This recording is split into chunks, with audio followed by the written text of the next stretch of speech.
আমি শঙ্কর, আমার তান্ত্রিক জ্যোতিষী। আমি বলবো এবার আপনাদের কাছে সিংহ রাশির 2025 সালের নভেম্বর মাস কেমন যাবে, কেরাম যেতে পারে 2025-এর নভেম্বর মাস। আচ্ছা, আপনার 2025-এর নভেম্বর মাস, হ্যাঁ, সিংহ রাশির ওপরে কিন্তু কেতু বসে আছে, যার জন্য আপনার শত্রু খুব বৃদ্ধি পাবে।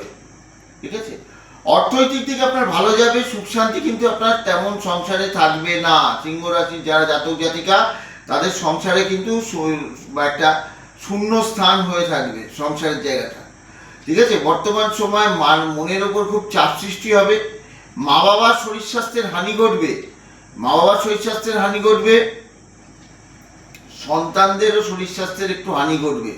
বর্তমান সময়টা কিন্তু আপনাদের অর্থনৈতিক দিক ভালো যাবে, কিন্তু আদার্স দিক দিয়ে এত খারাপ যাবে যেগুলোর মানসিক চাপ হবে আপনাদের কাছে। সিংহ রাশির কাছে মানসিক চাপ হবে। সিংহ রাশির লোকজন ভ্রমণে গেলে কিন্তু ভালো ফলাফল পাবেন।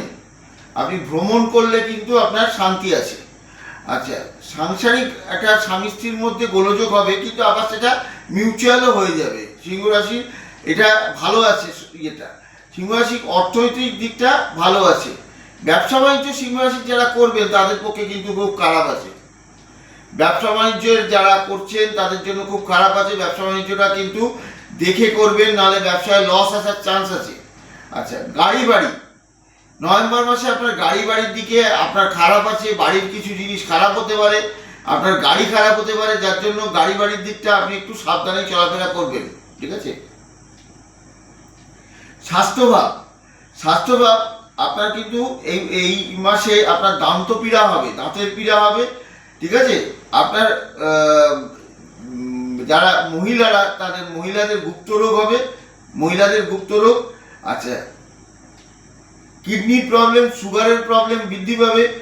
ঠিক আছে, প্রেশারের প্রবলেম বৃদ্ধি পাবে, সুগার প্রেশার বৃদ্ধি পাবে, নার্ভের প্রবলেম হবে। মোটামুটি পর সিংহ রাশির স্বাস্থ্যভাবও খুব একটা ভালো নয়। নমস্কার।